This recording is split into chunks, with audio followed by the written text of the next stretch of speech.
Бисмиллахир-рахманир-рахим. Аса қамқор, ерекше мейірімді Алланың атымен бастаймыз.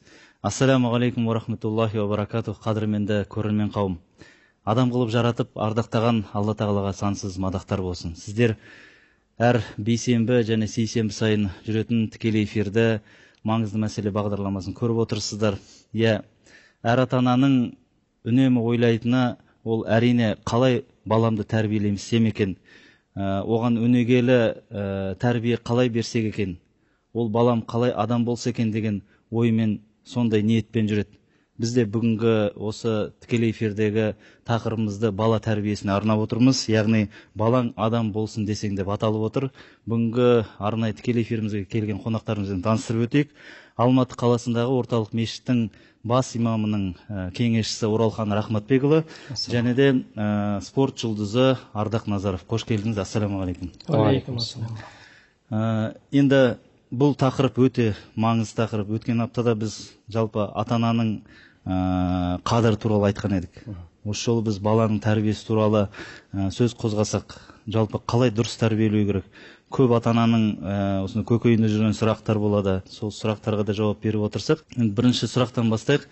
Оралхан мырза, жалпы осындай мәселелерді зерттеп жүрген көптеген мамандар бар. Қандай бір кітап бетін ашпасақ та, осы баланың тәрбиесі туралы көптеген трактаттар болсын, көптеген ғылыми жобалар да тіпті жазылған білеміз. Енді әр адам өзінше әртүрлі пікір айтады. Бірақ біздің ислам дінінде баланың тәрбиесі туралы Алла Тағала не деді, немесе пайғамбарымыз саллаллаху алейхи вассалам өзінің хадистерінде, хадис шәрифтерінде бір нәрсе айтты ма екен? Осы туралысында не дейсіз? Бисмилля, алхамдулилля, уассалату вассаламу аля расулилля. Аса қамқор, ерекше мейірімді Алланың атымен бастаймын. Кеш жарық баршамызға, күніміз берекетті болғандай, кешімізде қайырлы болсын. Жаңа сөз басында айтып кеттіңіз, көптеген зерттеулер жүргізуде деп. Ілгеріде баланы туа салысымен тәрбиелеу керек десе, кейінгі зерттеулердің нәтижесінде жоқ, оны бәлкім ананың құрсағында тәрбиелеу керек, оның әр айында әр беретін өзінің тәрбиесі болады деген секілді зерттеулер тағы жүргізді.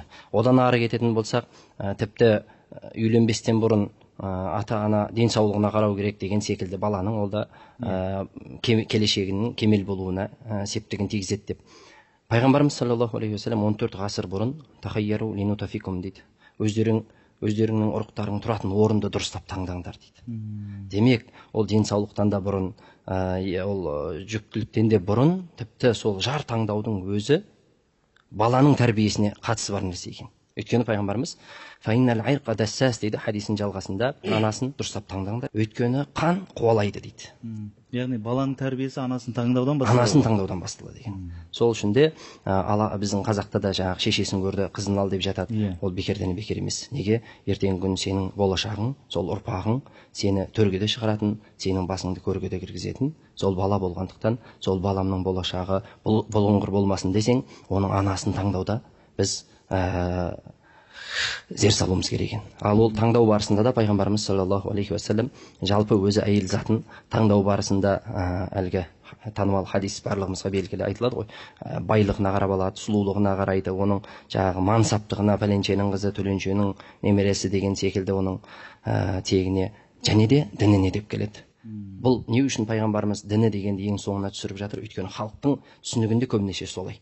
Ол нәрсені соңында қарайды. Көбінесе жаңағы сұлулығына, дүниесіне қарап барып, соңында барып, намазды оқимын екен деген секілді нәрсеге қалыптасып қалған. Пайғамбарымыз сол үшін де соны жоғары көтеріп жатыр. Фазфар бизати дин тарибат ядак, сен діндарын таңдасаң, қолыңа береке кіреді деп пайғамбарымыз ол таңдау барысында да қандай болу керек екендігін діндар ең біріншісінде. Енді діндар бола тұра, жаңағы қосымша айтылған, бірінші алдыңғы айтылып кеткен сұлулығы, оның көргенде жерден шығуы, оның мал мүлкінің болуы да, ол да бекер нәрсе емес дейді. Мынау біздің ғалымыз Әл-Харазми, ол кісі математик болған, сол кісі осыны өзінің саласына салып түсіндіреді осы хадисті. Әлгі сұлулығы да, байлығы да, оның тектілігі де, ол 0 сан деп алсақ болады дейді. Ал діні ол 1 сан дейді. Егер мынау 1 болмаса, 3 нөлдің барлығын жинасаң да ол бәрібір 0 дейді. Сол үшін 1 болса, қасына 0-ді қоса бер, 10, 100, 1000 да болуы мүмкін дейді. Алла разы болсын. Ардақ мырза, жалпы енді өзіңіз әкесіз ғой. Әкенің орны үйде ерекше болмай, оның баланың алдында оның құрметі жоғары болмай, балаға тәрбие беру мүмкін емес деген сияқты көптеген пікірлер бар. Осыған Ареке не дейсіз? Жаңағы алдыңғы сұрақпен байланыстырсақ болады. Біздің дана Хакім абай айтады ғой, жасаулы деп малды деп байдан алма дейді. Кедей қыз арзан деп құмарланба, ары бар ақылы бар, ұяты бар ата-ананың қызынан ғапыл қалма дейді. Яғни сен байлығына, кедейлігіне немесе тектілігіне емес, керісінше ары бар, ақылы бар, ұяты бар, иманы бар, Құдайдан қорқатын тақуа қызға үйленетін болсаң, ертең сенің болашағың ол жаңағы болашағың зор болады деген сөз. Қазақ айтады, оның бәрін екі ауыз сөзге сыйдырған, жаңағы бір жылын ойласаң күрішек дейді, 10 жылын ойласаң ағашек дейді, егер 100 жылын ойласаң, болашағыңды ойлағансаң ұрпақ тәрбиеле дейді. Бүгінгі таңдағы ұрпақ тәрбиелеу мәселесі жалпы әркім толғандыратын нәрсе. Өйткені әркім өзінен жаңа мықты ұрпақтың, білімді ұрпақтың, тақуа ұрпақтың, жалпы айтқанда ер азамат болса, елін жерін жақсы көретін бір рухани тұлғаның қалыптасқанын, елдің бәрі жаңа баласының жақсы болғанын, биікте жүргенін қалайды. Бірақ қалағанмен де сол нәрсеге жұмыс істемейді. Өйткені көптеген біздің ата-аналарымыз көбі жұмыста, бизнесте, анда-мында шетелде жүреді жаңағы, бірақ бала тәрбиесіне келген кезде жаңағы көптеген шорқақ танытып ататынымыз бар. Мәселен жаңағы ең бірінші айтып өткендей жаңағы ең бірінші біз жалпы бұл тәрбиенің бастауын анадан алуымыз керек. Өйткені біздің мәсіқамыздың негізін қалаушы Әбу Ханифаның жаңағы әкесінің өзі егін шуып бір күні егін суғарып жүрген кезде жаңағы кесілген алманы тауып алады. Сөйтіп жаңағы бір тістеп оны жеп жаңағы алманы жеп жібереді да жаңағы артынан ойлайды, ертең мына қияметте Алланың алдына мен жауап беремін ғой, сондықтан бұның ақысын берейін деп жаңағы өзеннің бойымен жоғарылап жүрген кезде жаңағы бір бағбан қарттың үйіне барады. Соның үйіне барып, мына сіздің алмаңды рұқсатсыз жеп қойдым, енді мені кешіріңіз, бұның ақысын төлейін деген кезде жаңағы ақсақал, жоқ балам, тұра тұр, сен менің 1 жыл қызметшім боласың, сол кезде ғана кешірем дейді. Ал енді жаңа Құдайдан қорқатын тақуа жігіт ақысын беріп кетуге да болатын еді, бірақ әлгі кісінің разылығын алмай, батасын алмай кете алмаймын, одан да мен осы 1 жыл қызметшісі болайын деп қасында болады. Сөйтіп 1 жыл қызметшісі болған кезде әлгі ақсақал Сәбиттің одан бетер тақуалығын көреді, оның дініне, намазына, жалпы болашақ мықты азамат болатынына көзі жеткеннен кейін 1 жылдан кейін барып жаңа уақыт біткен кезде Сәбит ақсақалға барып, ақсақал, міне уақытыңыз бітті ғой, енді батаңызды беріңіз, кешірдіңіз ба баяғы жартылманың жаңағы ақысын деген кезде, шырағым кешірдім, бірақ тағы да бір талабым бар, сол талабымды орындаған болсаң мен сені кешіремін, риза болып батамды беремін дейді. Сонда ол қандай талап деген кезде, менің қызым бар, көзі көрмейтін, құлағы естімейтін, аяғы жүрмейтін, қолы шолақ сондай мүгедек қызым бар, соған үйленесің дейді. Сонда өзі тепсе темір үзетін жаңа 20-ның ар жақ бер жағында азамат қой, мысалы танылып жүріп керемет сұлу үйленуге болады, бірақ Құдайдан қорқып, жаңа ақыреттен қорқып, жарайды ақсақал, сіздің бұл айтқаныңызға да көнейін, жаңағы ол мүгедек қыз болса да үйленейін, бірақ ертең Алланың алдында бұның бір қайыры бар шығар деген сияқты ақсақалдың айтқанына келіседі. Сөйтіп жаңа некесін қиып Сәбитті ақ отауға жіберген кезде отаудың ішінде отырған ай десе ауызы бар, күн десе көзі бар, сондай бір сұлуды көріп шошып қашып шығады. Ақсақал-ау, сіз айтқан қыз ол жерде емес, басқа біреу ма деп шатасып қалдым деген кезде, шырағым, ол менің қызым дейді. Сондай сұлу жаңағы, мен саған айтқан жұмбақ түсінбеген екенсің ғой шырағым, оның құлағы жоқ дегені, ол ешқашан өсек естімеген, ғайбат естімеген, жаманды естімеген, көзі жоқ дегенім ол харамды көрмеген, жаманды көрмеген, тілі жоқ дегенім ол жаңағы мақау дегенім ешқашан өсек айтпаған, өтірік айтпаған, жалған сөйлемеген, ғайбат айтпаған, біреуді жамандамаған, аяғы жоқ дегенім үйден аттап баспаған, жаман жерге бармаған, қолы жоқ дегенім қолымен жаман нәрсені ұстап көрмеген, сондай тәрбиеде өскен менің жаңа қызым ғой, мен сені көріп әуелгі баста алманы алып келген кезде осы бір Алла Тағала жүрегіме салды, осы бала тақуа бала, жаңағы менің болашақ күйеу балам болады ғой деген сынақпен сені 1 жыл қасыма алдым, енді мен ақ некелерің қиылды, ары қарай отбасы бола қойыңдар деп батасын береді. Соның арқасында біздің жаңағы Ханефи мазхабының негізін қалаушы тақуа Әбу Ханифа өмірге келеді. Оның анасы қандай тәрбие берген, мысалы дәретсіз емізбеген, кішкентай кезінде 3-4 жасында бүкіл Құранды жаттап алған, қандай дана ғалым болады мысалы. Соның бүткіл еңбектері мысалы бүгінгі таңда жалпы айтқанда әлем, мысалы барлық мұсылман мемлекеттері, үмбеттері осы Әбу Ханифаның бір өзінің жасап кеткен еңбегіне біз жаңағы еңбектеріне риза болып оқып отырмыз. Сондықтан жалпы айтқанда біз ең бірінші жаңағы текті жерден қыз алуымыз керек. Текті деген бұл Құдайдан қорқатын иманды салихалы қыз. Ал енді өзіміз әке болғаннан кейін әрине әке болғаннан кейін жақсы тәрбие беруге тырысамыз. Өйткені бүгінгі таңда мынандай ғалам дамып тұрған заманда неше түрлі жасыл, қызыл, неше түрлі харам нәрселердің барлығы телеарналардан немесе интернет желісінде көрсетіп жатқан кезде жалпы баланы тәрбиелеу өте қиын бұрынға қарағанда. Заман күнде өзгеріп жатыр. Сондықтан жалпы айтқанда кішкентай балалардың бос уақыты болмау керек. Жаз айларында медреселерге беру керек, Құран оқыту керек, рухани тәрбиесіне ең бірінші көңіл бөлу керек. Одан кейін барып ер азамат болса спортқа беру керек, математикаға, химияға деген сияқты жалпы баланың бос уақыты болмау керек. Сол кезде барып ол рухани тұлға болып қалыптасады. Алла разы болсын. Тәрбие туралы айтып отырмыз. Жалпы бір қызығы бағана ананы таңдау деп жатырмыз, иә. Алайда ертең қиямет күнінде Алла тағаланың алдында ер адам баласының тәрбиесі туралы міндетті сұралады екен да. Ана емес, әке. Алайда ананың баланың тәрбиесіндегі орны қаншалықты маңызды? Пайғамбарымыз саллаллаху алейхи вассаламның әлгі хадисінде әрбірің бақташы секілдісіңдер, сұраласыңдар дейді ғой. Ер адам жалпы отбасының, оның ішінде қамтамасыз етіп жатқан рызқының халал харамдығы, жалпылама отбасындағы жауапкершілік болса, ер адам көбіне күндіз сыртта болған кезде тәрбиеге ананың жауапкершілігі бар. Өйткені пайғамбарымыз саллаллаху алейхи уассаламның алдына бір әйел келеді. Ол уақытта талақ үкімі түспеген болады. Сонда арабтарда ескі талақтың үрдісі жалғасып жатқан болады. Анамның арқасы секілдісің деген сөзді айту арқылы әйел арасына талақ түсіп қалатын болады. Сонда пайғамбарымыздың алдына осы мәселемен бір әйел келген кезде пайғамбарымыз айтады, мен талақтан басқа ештеңе көріп тұрған жоқпын дейді. Өйткені әлі ол мәселе түспеген. Сол кезде әйел мынандай сөз айтады: егер мен оны әкесімен қалдырсам, онда құрдымға кетеді дейді. Тәрбиені меңзеп тұр. Егер өзімнің алдымда алып қалсам дейді, балдарымды, онда аштан өледі дейді. Қарап отырсақ, демек тәрбиенің көбірек жауапты болатын ол ана отбасында. Бірақ жауап беретін әке. Енді жалпылама отбасындағы мәселеге жауапты әке. Сол ананы керекті нәрселермен қамтамасыз ету керек.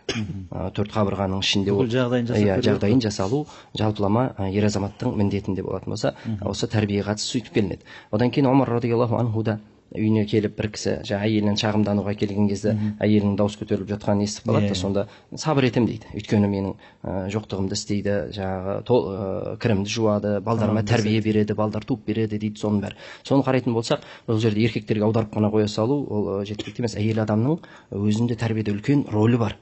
Өйткені бір хадисте келеді, қияметтің күні бір әйелдің таразысы тең келіп қалып, Аллах тағала мүмкіншілік береді. Мен саған көп нығмет бердім, солардың бірі бала нығметі. Барып бір балаңнан субханаллахтың сауабын алып кел дейді. Бір сауабын. Мен сенің оң жақ таразыңды басым қылайын деген кезде махшар әлемінде жүріп қызын табады. Қызынан сұрайды екен: маған субханаллахтың бір сауабын берші деген кезде, сен маған кір жууды үйреттің, тамақ істеуді үйреттің, қонақ күтуді үйреттің, күйеудің қызметін үйреттің. Сен маған субханаллахты үйреттің ба? Мен тозаққа қалып кетейін деп жатыр. Сен қалай жәннатқа барғың келіп тұр деп қызының өзі мойнына жабысады дейді. Сол үшін де бұл жерде ананың орны өте жоғары. Сол үшін де біз еркектер жалпылама жауапты дедік қой. Әйелге үйленбестен бұрын оны таңдадық діндәрін. Үйленгеннен кейін де күнделікті оның әлгі тақуалығын арттыруға жұмыс істеуіміз керек. Оның мынау ілгерідегі ізгі әйелдер айтады екен, үйінен шығып бара жатқанда отағасына: біз тозақтың отына шыдай алмаймыз, аштықпен суға шыдай аламыз. Бізді адал рызық алып келіңіз, бізге харам алып келмеңіз. Әйелі күйеуіне айтады екен. Сол үшін де ер адамдар осы нәрселерге қатты мән беру керек. Адал рызық өткізу керек оның әйелінің. Өйткені болашақ балдарын тәрбиелеуге оны жақсылап бір мектеп қылып дайындап шығару керек. Арабтарда тәмсіл сөз бар: мадраса дейді. Ана ол медресе дейді. Ана ол медресе дейді. Мынандай бір сұрақ, жалпы тәрбиенің басы ол ата-анасынан басталады деп жатырмыз ғой. Бірақ сол ата-ана тұлға болу керек, әрине. Сол тұлға ретінде қалай қалыптастырамыз баланың алдында? Мына ғылымда өз дәлелденген нәрсе бар. Қанша айтқаннан бір көргеннің көп тез есте қалатындығы. Көрген нәрсенің. Сол үшін де жаңағы Артекең айтып кетті, телевидение, интернетте желісі, бала ілгерде осы нәрселердің кем болғандығы, жоқ болғандығынан да көбірек информация ала алмайтын еді. Азынан кешке дейін кімді көреді? Мұғалімдерін ғана көреді, немесе көшеде достарын, және әке шешесін, болды. Содан оның ақылағына қатты әсер бермейтін еді жаман қылықтар қарайтын болсақ. Қазір алатын нәрсе көбейіп кетті. Мәдениетімізге жат қылықтардың бәрін көре беретін болды. Сол үшін де ата-ана шынында да бір балаға бір үлгі болатындай бір тұлға болу керек екеуі де. Бір осы қыздар медресеміздің бір ұстазына хабарласады бір жігіт. Тақуа, осындай болашақ ұрпағымнан үміт күтем, сол үшін де сондай бір қыз бар ма деп сұраса, медресенің ұстазы айтқан екен, Фатиманы іздеп жүр екенсің ғой, онда өзің Али болып бақ деп. Сол үшін де ата ана Али мен Фатимадай болса, Хасан Хусейндер дүниеге келеді. Иншалла. Инстаграм желісінен бізге мынандай бір сұрақ келіп отыр екен, Дана Табжанова. Жалпы баланың имани болмысын, иманын қалай біз арттыра аламыз дейді, ары қарай, одан сайын жоғары қылып. Не істеуіміз керек? Бағана мысалы Ардақ мырза айтып отыр ғой, жазда мысалы медресеге беру керек. Енді әр адам өзінше амал жасайды ғой. Біреу медресеге бере алмауы мүмкін. Жалпы бұл жерде мына Осман империясын бәріміз жақсы білеміз. Кезіндегі Стамбулда алған Мұхаммед Фатихты қалай тәрбиелеу жөнінде бір ұлы оқиға бар. Әкесі Мұрат Сәни бала кезінен бастап Мұхаммедті үлкен жауапкершілікке тәрбиелейді. Оны жаңағы 13 жасынан бастап жауапкершілікті ертерек сезінісінде болған жаңағы бір қалаға әкім қылып қояды. 13 жастағы бала Мұхаммед Фатих. Сонда жаңағы әкесі Ахмад ибн Ибрахим әл-Харауани деген ғалымды жібереді.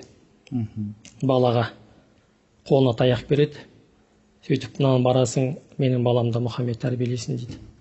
Сөйтіп жаңағы ғалым барады, барғаннан кейін мен сенің әкеңнің атынан келдім дейді. Сені тәрбиелеуге мына таяқты беріп жіберді. Мына таяқ тек қана менің балам арналған таяқ, осымен тәрбиелейсін деп. Сонда жаңағы 13 жастағы енді ханның сарайында өскен бала кішкене шолжаңдау басында сонда қарқылдап күледі жаңағы бала. Сонда сабайды. Жаңағы быт-шытын шығарып сол жерде. Сөйтіп жаңағы сол күннен бастап Мұхаммед өзінің ұстазы Ахмад ибн Ибрахимға ешқашан бір қарсы келмеген бетіне. Сол күннен бастап оның тәрбиесін алады. Ахмад оның тәрбиесіне көңіл бөлген соншалық оны ат өнеріне, атқа мінуге, аттың құлағында ойнайды. Қылыш өнері, садақ, найза, батырлықтың әр түрі, сонымен қатар астрономия, физика, химия, жан-жақты қандай білім бар, соның бәрін қалыптастырады, бойына егеді. 18 жасқа толған кезде баланың бойындағы бір парасаттылық пайда болады, ақылдылық пайда болады, және батыр болып қалыптасады. 18 жасынан бастап Ақшамсудин деген ғалымға береді. Сол замандағы Ақшамсудин, ол ғалымдардың өнегесі, тақуа, Алла Тағалаға сондай жақын ғалым болады, рухани ұстаз болады. Сөйтіп ол ары қарай жаңағы рухани тәрбиесін Мұхаммедтің дамытады. Күндердің бір күнінде жаңағы пайғамбарымыздың хадисін алып келеді. Константинопол қаласы ол алынады. Оны алған әскербасы қандай жақсы әскербасы, оның жаңағы қолбаш әскері қандай жақсы әскер деген. Сонда бұнда кімді меңзеп тұр дейді. Бала білмеймін дейді. Сен мұнда айтылып отырған дейді. Сонда кішкентай кезінен бастап ана баланың жүрегіне жалпы рухани тәрбие, оның сыртындағы жаңағы қандай білім бар, сол замандағы жаңа астрономия деп отыр, математика, оның сыртында батырлық, парасаттылық. Жалпы әкесі 21 жасында қайтыс болған кезде бүткіл халифатты қолына алады бала. 21 жасында таққа отыр, сұлтан болады. Кейіндеп жаңағы өзінің сұлтандарының қасында жаңағы Ақшамсудиннің білімін алып, кейіндеп сол Константинопол, Стамбул қаласын ашады. Сонда әкелерінің өсиеті анау Османнан, Ертоғрылдан, Орханнан келетқан өсиет. Олардың мынандай сөзі бар да, балам дейді, мен сенің бойыңнан осы аманатқа лайық болатын тұлғаны көріп тұрмын дейді. Ешқашан жаңағы ғалымдармен бірге бол, ғұламалармен. Ғұламалар мемлекеттің негізі екенін ұмытпа, дүниеге қызықпа, мұсылмандардың малына қол сұқпа. Егер де дүниеге қызыққан болсаң, онда сен дініңнен алыстайсың деген сияқты қағидаттар бар. Сол өсиетпен өседі балалардың барлығы. Соның арқасында жаңағы пайғамбарымыз мақтап кеткен жаңағы хадистегі әскер болып кейінде осы қаланы алады. Сонда қарап отырсаңыз, жалпы өзіміз баланың тәрбиесіне көңіл бөлуіміз керек. Етене, уайымдап, және ең бірінші нәрсе дұға. Өйткені ата-ананың дұғасы ешқашан кері қайтарылмайды ұрпағына жасаған. Біз дұға етейік, ізгі ұрпақ деп Алладан сұрайық, және жаңағы адал нәрсемен тамақтандырайық. Сонымен қатар өзіміздің тәрбиеміз жалпы жетпей жатқан болса, біз жаңағы рухани ұстазға беруіміз керек. Мешіттердегі имамдарға, жазда медреселерге, сөйтіп ары қарай баланы бір тұлға ретінде қалыптастыруға біз күш салуымыз керек. Сонымен қатар баланы бүгінгі таңдағы жаңағы қандай жағдайдың бар жасалған, қандай білімдері бар, жаңағы бізге керек, соның бәрімен баланы қаруландыру керек. Сол кезде ертең сіз балаңыздың бойынан мықты парасатты тұлғаны көре аласыз. Ал егер бала енжар болса, жалқау болса, жаттығуға бармай ақ қойсын, шаршады ғой шырағым дейтін болсақ, онда бала ертең жалқау болып өседі. Сондықтан баланы жаңағы біз сілкіп ұстайтын болсақ, жанын шығарып тұрып қазақша айтқанда тәрбие беретін болсақ, ертең ол бала рахметін айтатын болады. Иншалла. Бізге хабарласқан көрерменіміз бар екен, алғашқы. Сол кісіні қабыл алайық, күтіп қалған екен. Алло, тыңдап тұрмыз, тікелей эфирдесіз. Саламатсыз ба? Саламатсыз ба? Сұрағыңызды қоя қойыңыз. Бүгінгі тақырыптарыңыз маған қатты ұнап отыр. Жаңағы Ардақ ағаның айтқан сөздері қатты ұнап отыр. Енді Ардақ ағаға өзім сұрағым бар еді. Қоя қойыңыз. Жаңа енді өзіңіз айтып жатсыз ғой, бала тәрбиесі жайлы. Сол өзіңіздің балдарыңызды қалай тәрбиелейсіз қазірден бастап, кішкентай кезінен бастап? Алла разы болсын. Рахмет сұрағыңызға. Әрине, ең бірінші біз жаңа айтқандай анасынан бастадық барлық нәрсені. Одан кейін барып, бүгінгі таңда екі кішкентай бүлдіршінім бар. Пайғамбарымыз саллаллаху алейхи вассалам айтқан, балаларыңа жақсы есімдер қойыңдар деп, ертең қиямет күні сол есіммен шақырыласыңдар. Есімдердің ең жақсысы Абдурахман, Абдуллах деген. Одан кейін пайғамбарлардың есімі, батырлардың есімін қойсақ болады. Сол сияқты менің жаңа Мәриям, Мейірім деген екі қызым бар. Мәриям анамыз жақсы білесіздер, өйткені адам баласы үнемі біз жақсылықтан ниет ететін халықпыз ғой. Жақсы жарым ырыс дейді қазақ халқы. Содан Мәриям анамыз сияқты Құрандағы Иса пайғамбардың анасы, Алла тағала мақтаған жәннаттағы 4 әйелдің бірі, жәннаттың төресі жаңағы. Сол Мәриям анамыз сияқты болса деп, сөйтіп Мәриям деп қойдық. Екіншісі бір Алланың мейірімі түссе екен деген сияқты Мейірім деп қойдық ат қою мәселесінде. Ал енді бүгінгі таңда тәрбиесіне келетін болсақ, әрине ең бірінші мен оны жаңағы Құдайдан қорқатын имани тәрбие бергім келеді. Ол бала бүгінгі таңда сіздің жаңа қызыңыз болсын, ұлыңыз болсын, ертең бойжеткеннен кейін, ұлың ержеткеннен сізді тыңдамайтын болады, егер жақсы тәрбие бермесеңіз. 15 жасқа дейін сіз тәрбие бердіңіз, ол сізді тыңдайды. Ал 15 жастан кейін ол өз қолым, өз аузыма жетеді, шырағым, сендерді танымаймын деп айтуы мүмкін. Ол бүгінгі таңда болып жатқан жағдай мысалы. Сондықтан ең бірінші жүрегіне имани дәнекті егуіміз керек.